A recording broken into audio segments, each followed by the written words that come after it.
Bismillahirrahmanirrahim. Assalamualaikum warahmatullahi wabarakatuh. Saya Ziko Rambina, mahasiswa Institut Bisnis Muhammadiyah Bekasi, Prodi Akuntansi.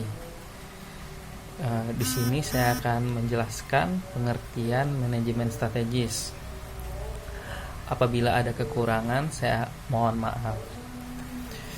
Pengertian manajemen strategis pada intinya, manajemen strategis adalah serangkaian keputusan dan tindakan mendasar bikinan manajemen tertinggi yang diaplikasikan oleh semua anggota suatu organisasi demi mewujudnya tujuan organisasi, yang pada artinya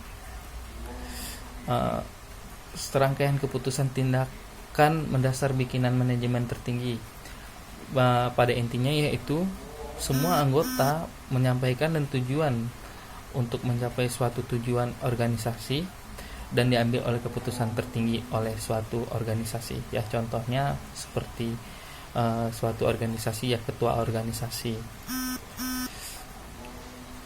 Dan di sini manajemen puncak tingkat tinggi memiliki bagian peran masing-masing.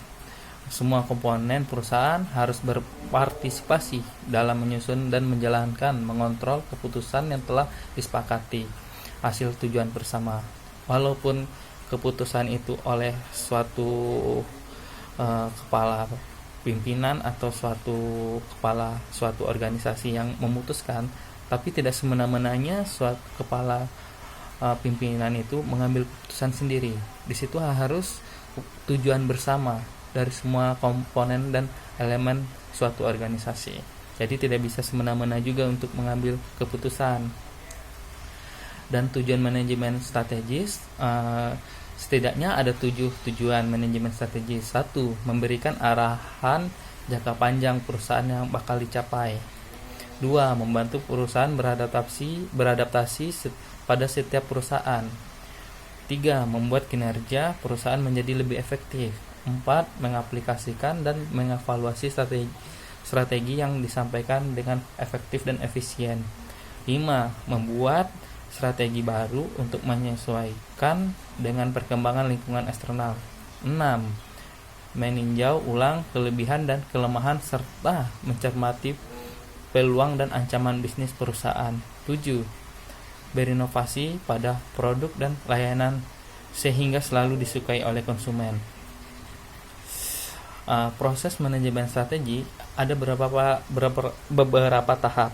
Contohnya, tahap formulasi, membuat misi dan menentukan kekuatan dan kelemahan eksternal, mengidentifikasi peluang dan tantangan eksternal, serta mengambil keputusan strategis pilihan termasuk kegiatan yang dilakukan pada formulasi, termasuk juga pembahasan terkait bisnis baru yang akan dijalani atau bisnis yang dihentikan.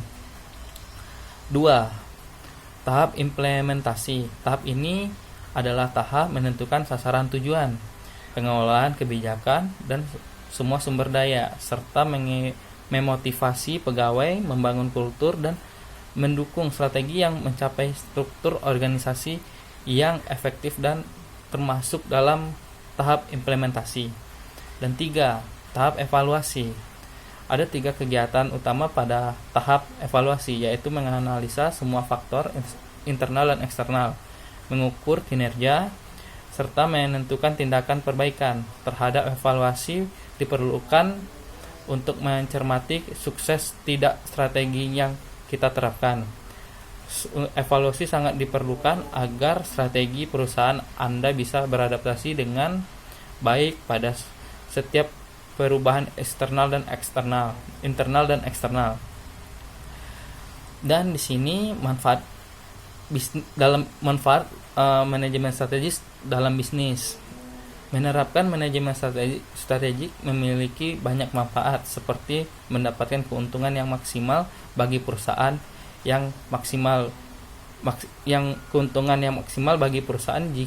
jangan pernah membatasi keuntungan yang dihasilkan dari bisnis Anda.